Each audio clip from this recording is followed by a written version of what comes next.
Namo tassa bhagavato arahato samma sambuddhassa. Namo tassa bhagavato arahato samma sambuddhassa. Namo tassa bhagavato arahato samma sambuddhassa. Aparutade sangamatassa tawaraye sodavanta bemunjantu satang.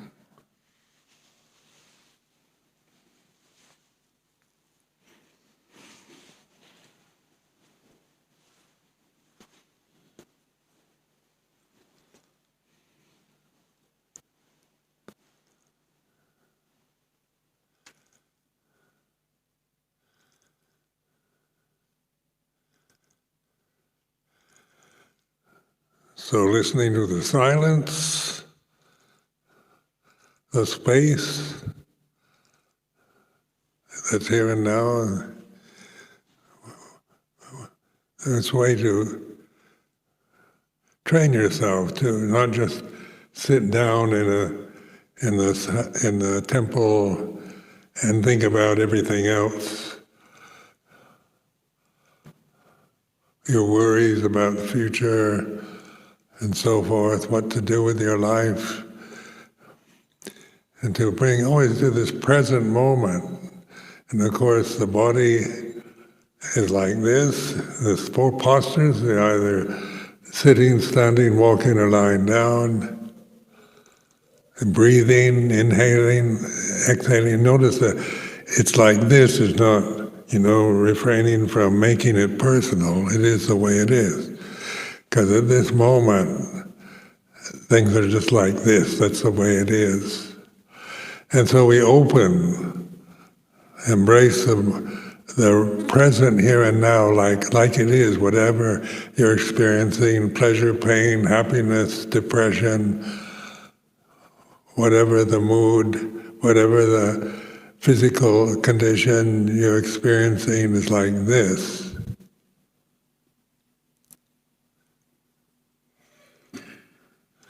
So you have one more week to entering the vasa, the pansa, this traditional form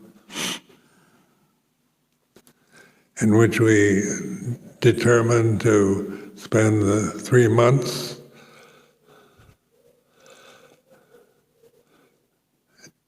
in the monastery, except certain allowances.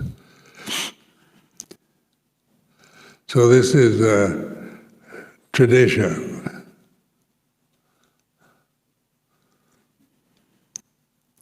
That's been carried through time.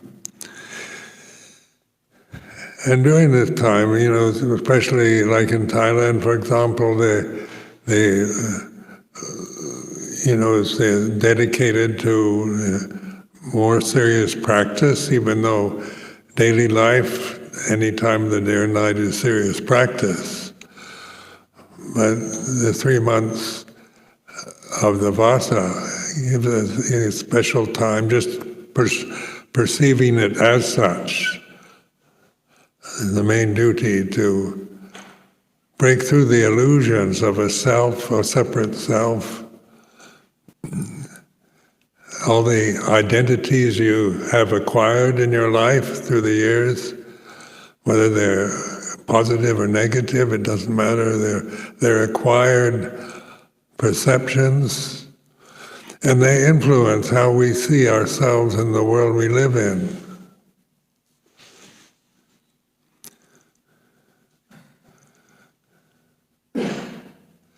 So what to do with one's life? We ask ourselves, how are we going to live this life? Because it is an opportunity to do what?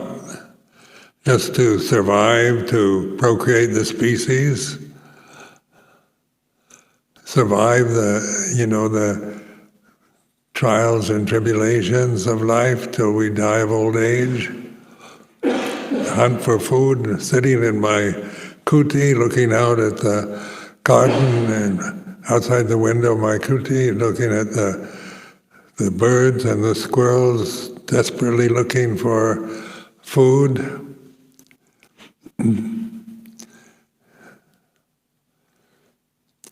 And the squirrels, they don't have a sense of being a personality. They're conscious forms in consciousness, but they don't have a language, about whether their parents loved them or didn't, whether they had good parenting or they didn't, or they were, being male squirrels or female squirrels, and all these distinctions that we create a sense of separateness, uniqueness.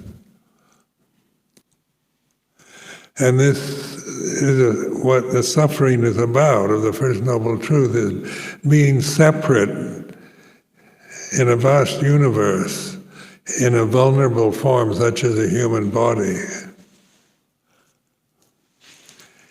It's lonely.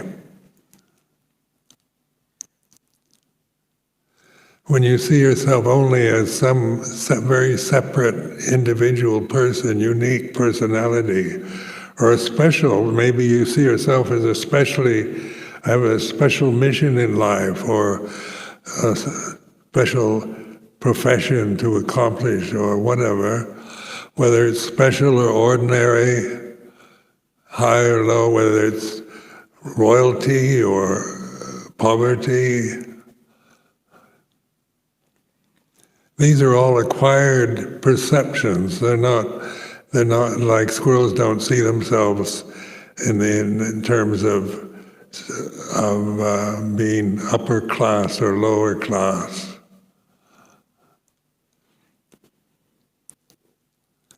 At least as far as I know.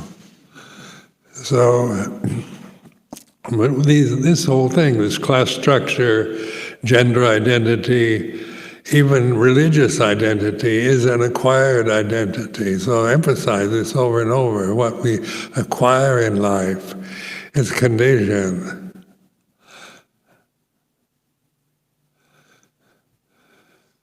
So from birth, I'm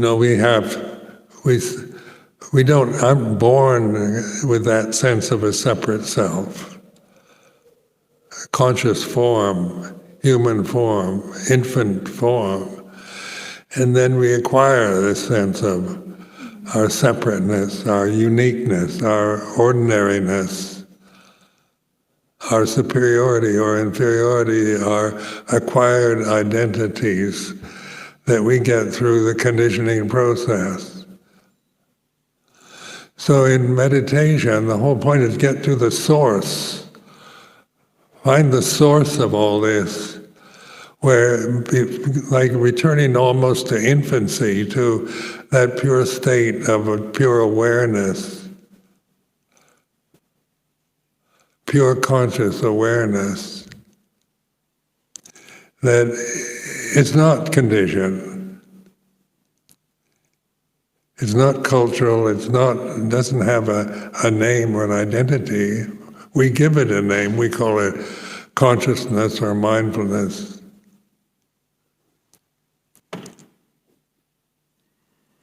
But even then, it's not a word. Like the word consciousness is an interesting word these days because nobody knows what it is.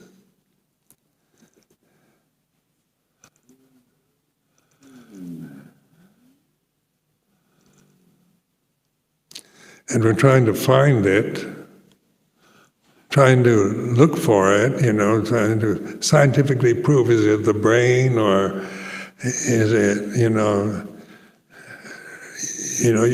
so by investigating, through this technique of vipassana insight practices that we inherit in this tradition, is all about getting to the source. Yoniso manasika, get to the very source of being present here and now, consciousness here and now. So when I started this reflection, I was saying the silence, the space is here and now. Maybe your mind isn't silent. Maybe you've got all kinds of thoughts, doubts, worries, personal problems, hopes, expectations, or fears. But if you let go of all that, what remains when you've let go of all these conditions is kind of blissful silence.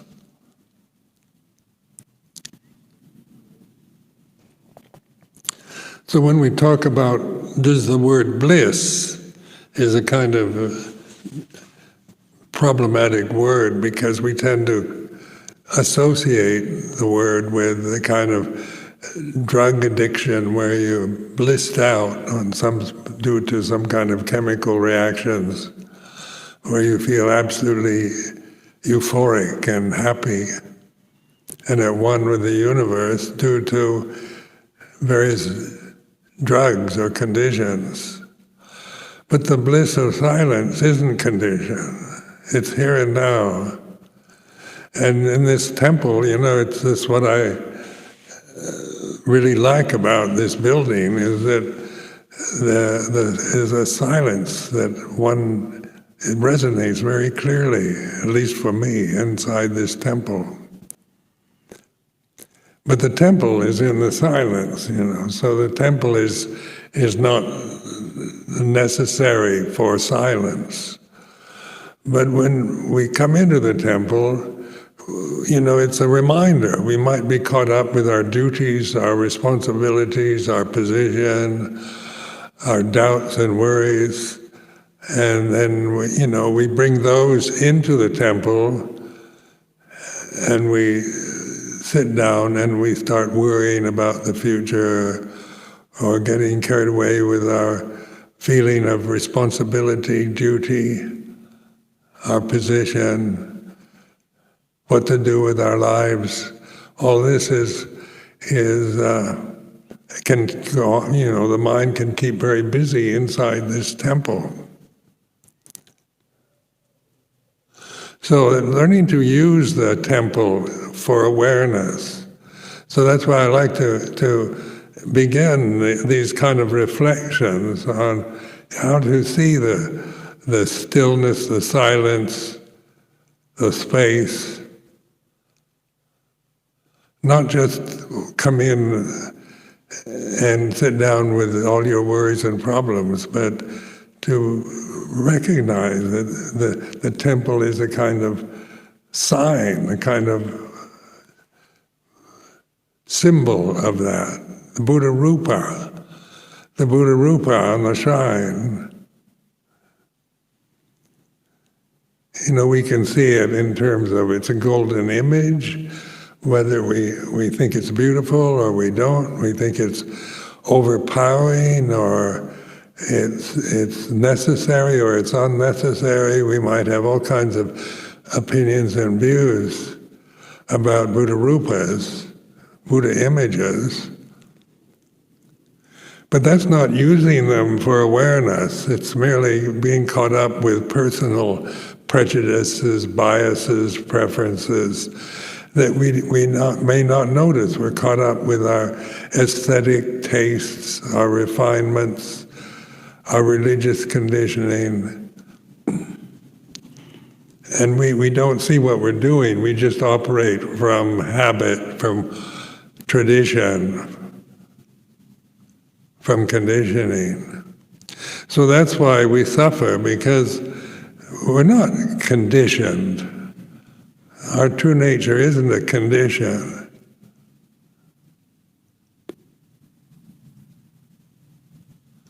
If our true nature was conditioned, then there'd be no possibility of ending suffering. If we are just what we think we are, and believe we are, and the world that we believe is the world that we believe in, the material world, the emotional world that we experience, the conditioned world, cultural identities, all these are artificial conditions. Just like the Buddha Rupa is an artificial condition. So when we approach the Buddha Rupa or the temple merely from the conditioned level of personal taste or appreciation or adverse opinions, then we're identifying ourselves with the conditioned realm, and that's not what Buddha Rupas are meant to be. They're not to be about aesthetics or golden images or things like that. They can be used. They're not absolutely necessary. If they're around, there's like this. If they're not around, there's still the silence, the space, the awareness here and now.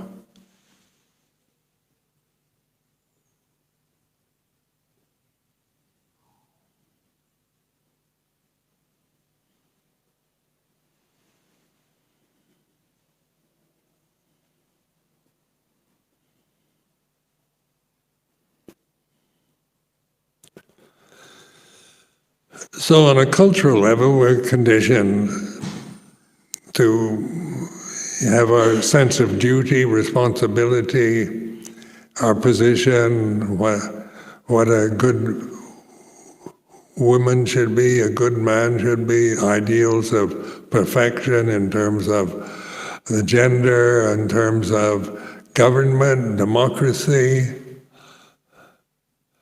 equality, freedom, justice, fairness, all these fine words are conditions. How to use them then for awareness rather than just operate from just individual reactions to these words. It's like, how do we can use the Buddha Rupa on the shrine for awareness or just form opinions about it.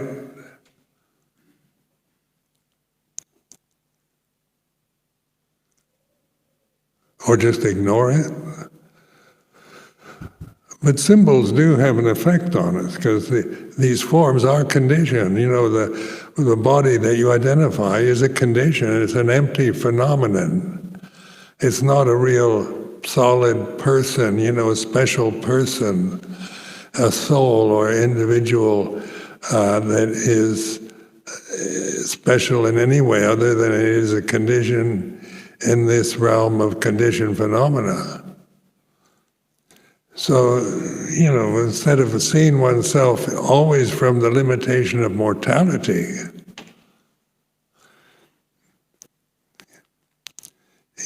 seek your identity with the unconditioned. Make a stand with the unconditioned. And what is that? The silence, the space that's present here and now. So in bhavana, it's really learning to recognize the silence. That's the very background, the substratum of all the changing forms, the emotions we feel, the thoughts, the doubts, the worries, the habit patterns, the identities, social, religious identities. Buddhism itself is a condition. Christianity, Judaism, Islam, they're all conditions, artificial conditions created by human beings. So when we grasp the forms without wisdom, without getting to the source, then we become Buddhists, we become Christians, we become Jews, Muslims, we become something that is separate from something else. So Buddhism is separate from Christianity in terms of the condition.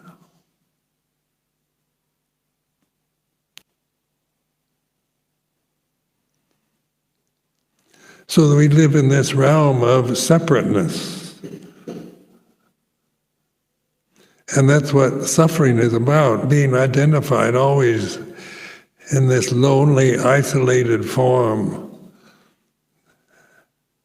that's dependent on food, survival, shelter, clothing.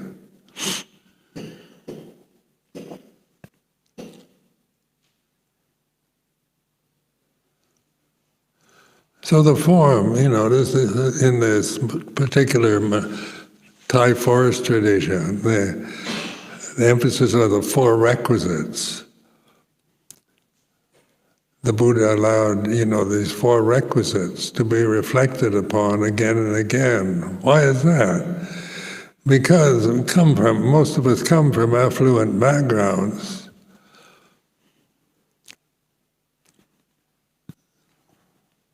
Standard of living at this time worldwide is pretty high. So life here in the UK is the standard that ordinary people are accustomed to. Is pretty high standard of comfort, luxury, and convenience. And then in the Thai forest tradition, in the early stages of my monastic life in Thailand, it was the shelter was a kuti, wooden hut with a tin roof.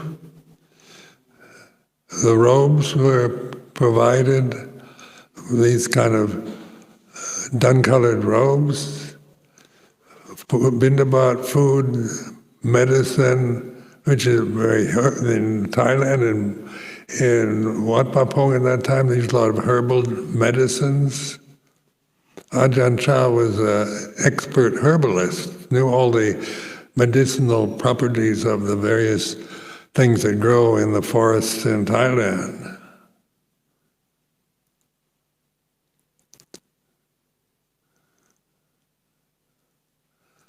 So this is bringing life, the material identities down to kind of a basic survival.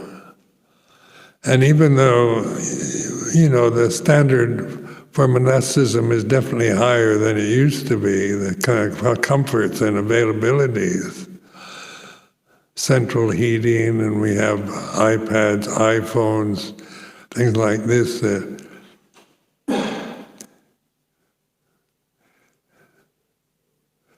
but the point is not to say we have to go back to no electricity and to just survival and the four requisites as to be true samanas, to be true mendicants, because that is another identity. Being a real mendicant is another sense of separateness and oftentimes sense of superiority.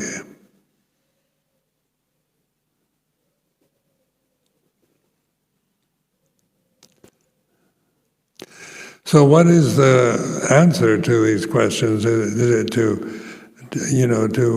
what do we do with our lives as individual human forms? And of course, the thing that attracted most of us to Buddha Dhamma was it gave us a tool, a convention, a form to use, to reflect upon, not to become the form and to, blindly identify with Buddhism or with the Thai forest tradition or with monasticism, but it's all symbolic, all artificial conditions to how to use these conditions that we're using in this monastery with awareness, with wisdom. So wisdom, what is that? When we use that word, it's a common enough English word. And then so many of you think you're not wise, or believe I'm wise, or Ajahn Amaro is wise, or maybe you can predict Rinpoche was wise. But what do we mean by wisdom? What is the real, when we get to the source of reality, of Dhamma. Where does wisdom lie? What is it that is truly wise? And this is available to all of us. It's not about me being wiser than the rest because I've been a monk for so long. That's a construction, isn't it? A mental construction that you create. This whole construction of Ajahn Sumedho is conceptual. In terms of my reality,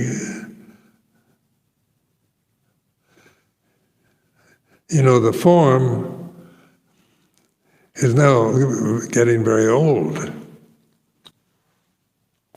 The physical body. So it's like this.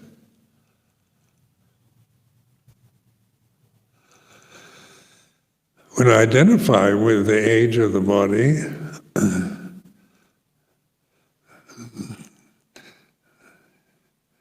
then the habit patterns of who wants to be old and what happens when I die. Will I be reborn? I've been a monk 55 years or more, and I've dedicated my life to meditation, to Buddhism. And will I be reborn? Am I a stream enterer or an arahant? Or what am I? Or am I just a vitujana, an ordinary, unenlightened individual? These are questions that we ask ourselves when we identify with the forms.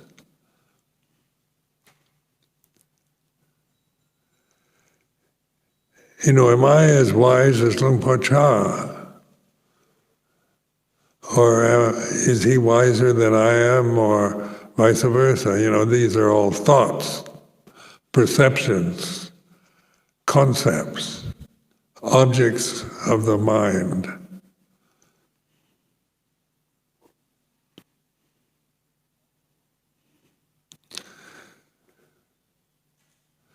But the silence is here and now, uncreated. It doesn't come and go.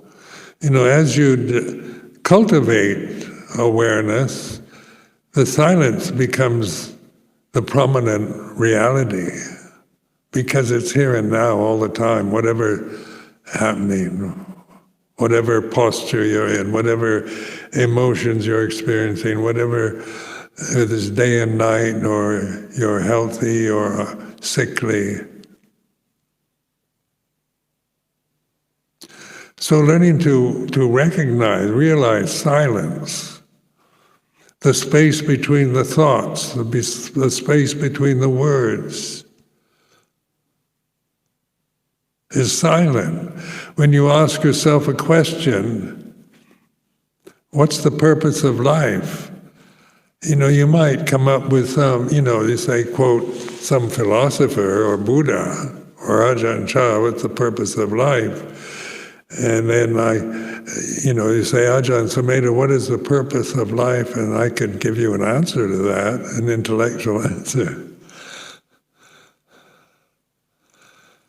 And so you grasp that, Ajahn Sumedho told me this, the purpose of life, but you don't really know that. You don't know the purpose of life because somebody else gave you the answer to your question. You can believe what they say, but that's another artificial condition that you're grasping. So getting to the source is awareness, is the gate, the door to the deathless.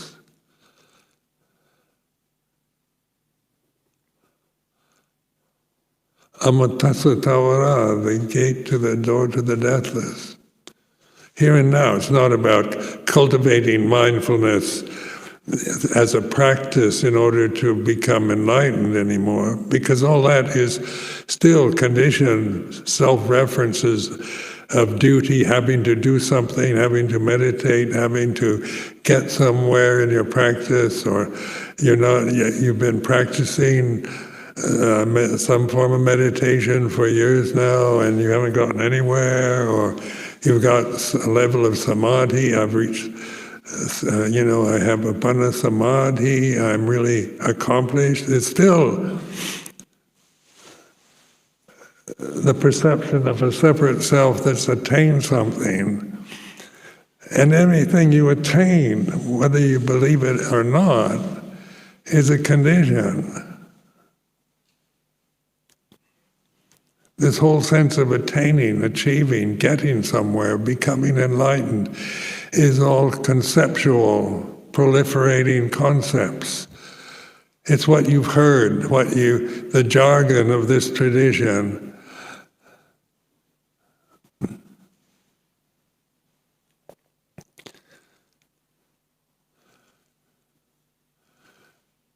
So in the silence, there's no concept. Silence isn't the word silence is a concept, but it's just a concept to remind us of here and now. And as you determine to realize the silence, the substratum of our existence, where existence arises and ceases,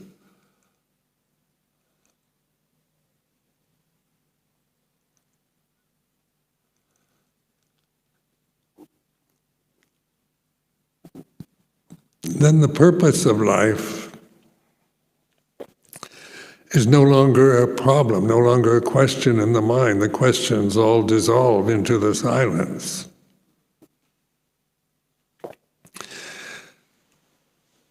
Because all conditions arise and cease. What do they arise and cease in? Do they just come from thin air, or is it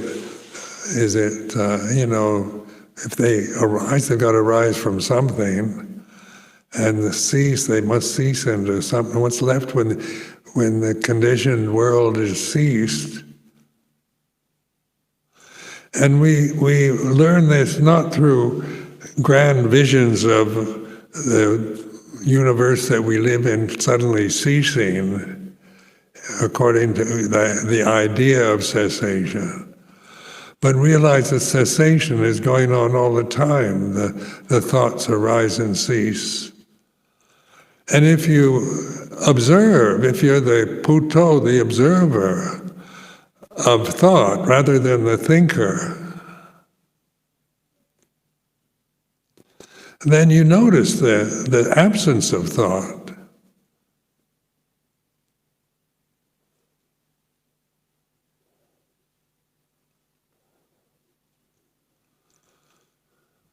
You don't notice the absence of thought if you're always trying to find it as a concept, trying to find a silence as, some goal to achieve, something to get, to develop, to cultivate, as some kind of personal endeavor. Or seeing through the limitation of personality, Sakya Ditti Silabhata Baramasa. It's all, these first two fetters.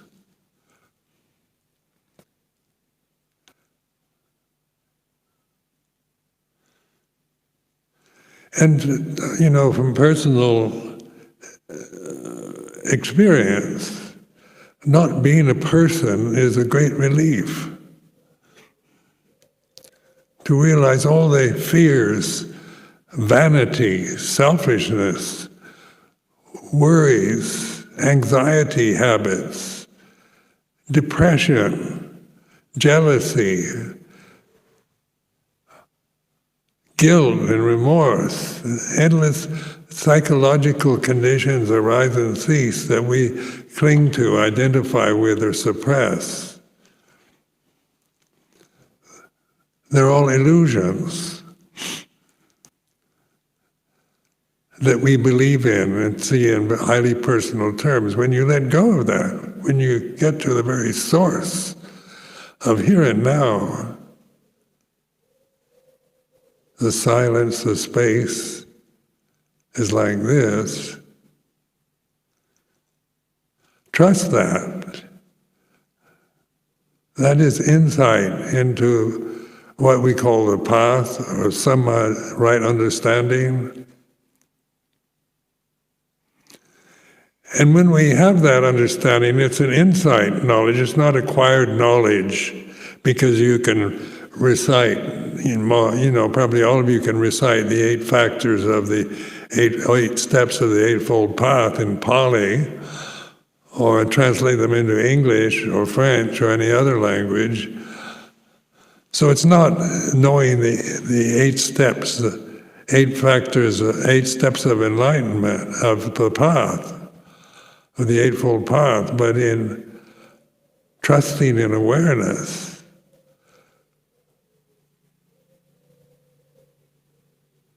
A simple, spontaneous reality of here and now that is uncreated, unformed, unconditioned, unborn, that is not personal. It's anatta, not a personal separate self. And this is what we call relief. Suddenly it's suddenly the burden of life, all the difficulties that one creates as a personality, even living in a sangha, personal relationships, seniority, titles, gender problems between monks and nuns, anagarikas, all these identities. We can create endless problems, personal reactions to these identities. So we create the suffering out of this ignorance of avijja, not knowing Dhamma, reality itself.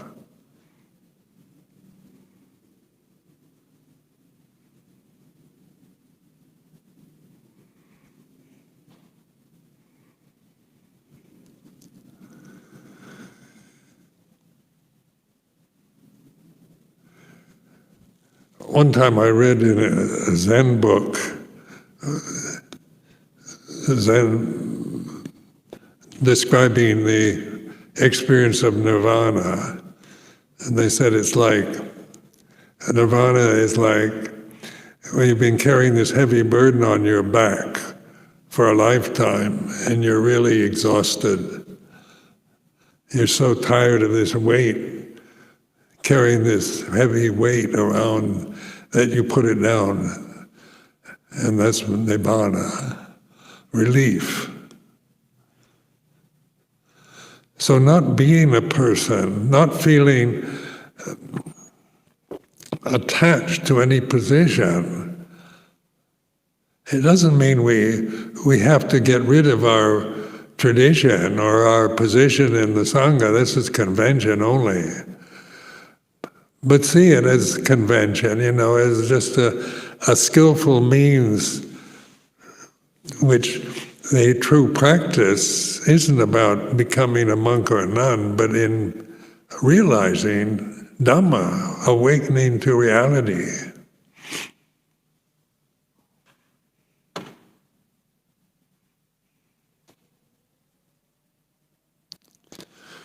So that's why I say, to really observe, be the observer of what you think you are.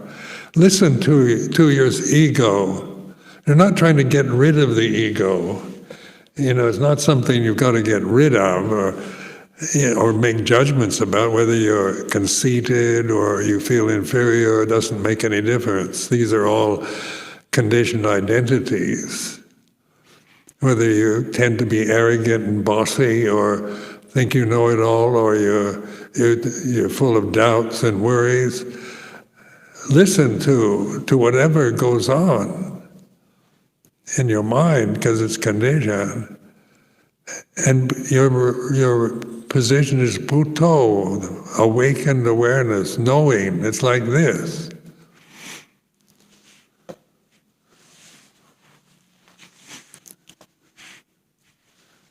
and letting it be what it is. So it's not a matter of changing or getting rid of it, but realizing the emptiness of self-conceit, of arrogance, of feelings of superiority, of feelings of worthlessness or inferiority.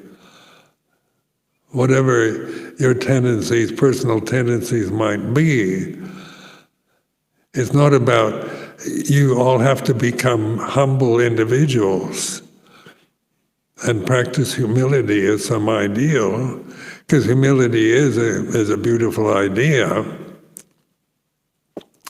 But just trying to be humble as a person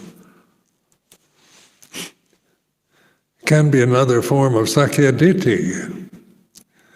You think, you believe you're more humble than somebody else who's very arrogant. And all that is a self-creation, isn't it? A creation of comparing yourself with somebody else, your opinion about somebody else's behavior or attitudes is like this. So whether it's true or false, right or wrong, that's not the issue anymore. It's being the Buddho, the knower of the way it is, that all conditions arise and cease, and in the cessation is peace. So when somebody dies, in Thailand, for example, because most Thais are Buddhists, they call the monks to chant just this simple chant, Anicca vada sankhara ubbatawa yatamino ubachitawa niruchanti de sang ubbasamo sukho. And there's a 2-line chant, just saying all conditions are impermanent, what arises ceases, and in their cessation is peace. So in the simple 2-line phrase that is part of a tradition, Pali tradition, there's real wisdom there. Even though oftentimes you're chanting it just because it's part of a tradition. But then you realize that anicca vada sangha, all conditions are impermanent. And then you got to know conditions, be the unconditioned awareness of conditioned phenomena. This is what Buddha, what Buddha, the word Buddha really means, in a practical way, not in a just traditional form.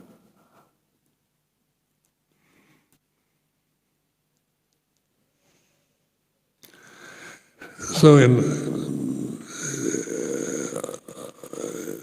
my life as a monk, just seeing the end of suffering and just letting things be what they are.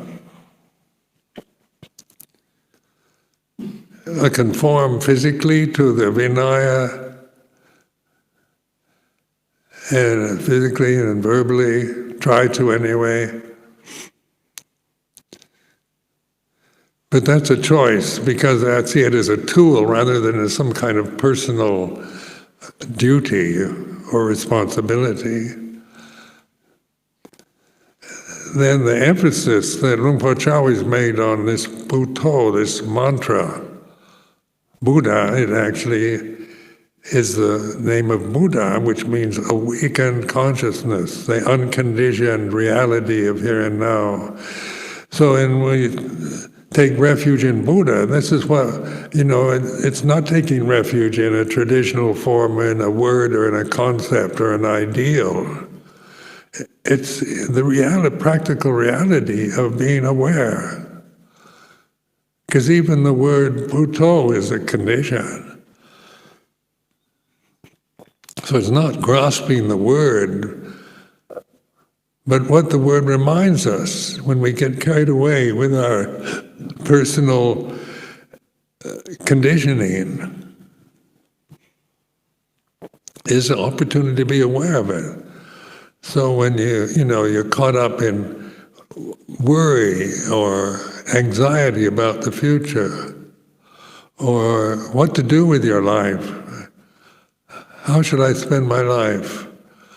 And, or should I become a monk or a nun, or should I? You can get in line without becoming a monk or a nun, or what's the best thing I can do? Listen to. I'm not saying you have to answer these questions, but listen to yourself thinking, the doubting. What should I do with my life? Because those are words.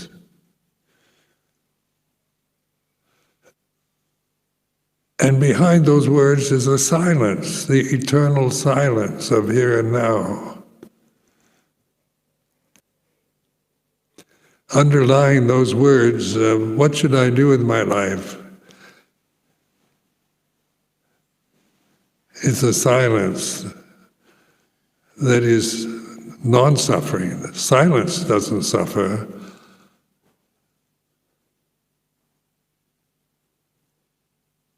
Because it's the unconditioned.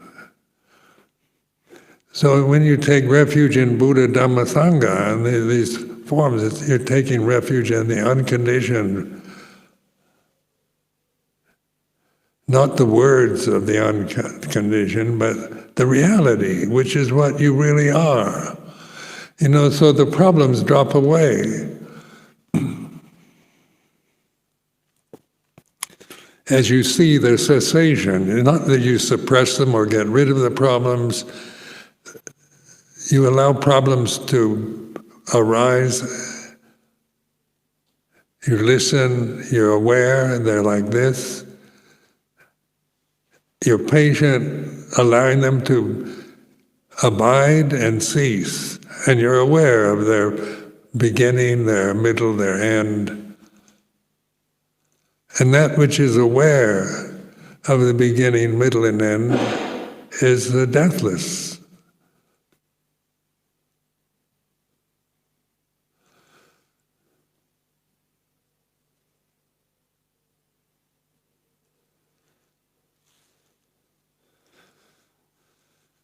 So this encouraging on this pansa, this vasa, which will begin next week,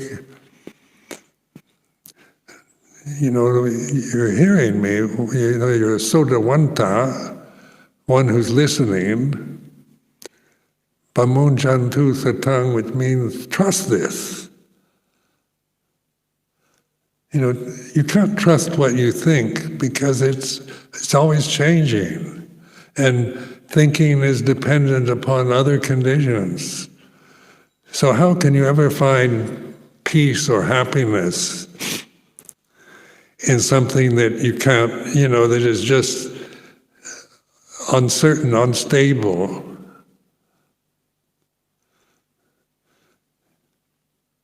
We tend to seek permanent happiness, finding the right relationship, the perfect mate, the one that was made for me in heaven by God. That's a romantic notion. But mates, wives or husbands, partners,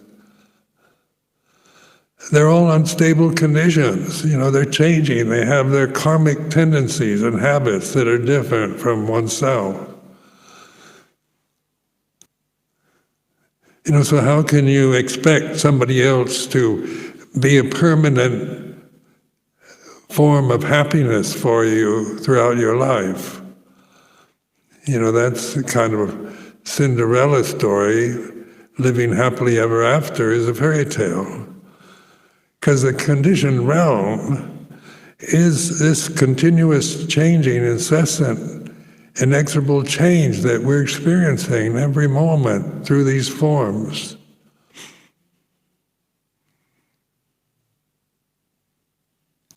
So even when you have this insight into the unborn, uncreated, unformed, unconditioned, the form is still getting old. The weather changes, the time of day or night changes, the seasons change. Your emotions still, habitual patterns of emotional reaction change. But the difference between an aware individual and an unaware individual is the aware individual meditator is aware that all conditions are impermanent, they're not self. And that's a relief. You're not the limited thing that you believe you are. No matter how special you might feel, or how arrogant or conceited you might be as a personality, or how hopelessly screwed up or inferior you feel, all these are to be recognized as conditioned phenomena. They're empty. They're not what one is. So I offer this as a reflection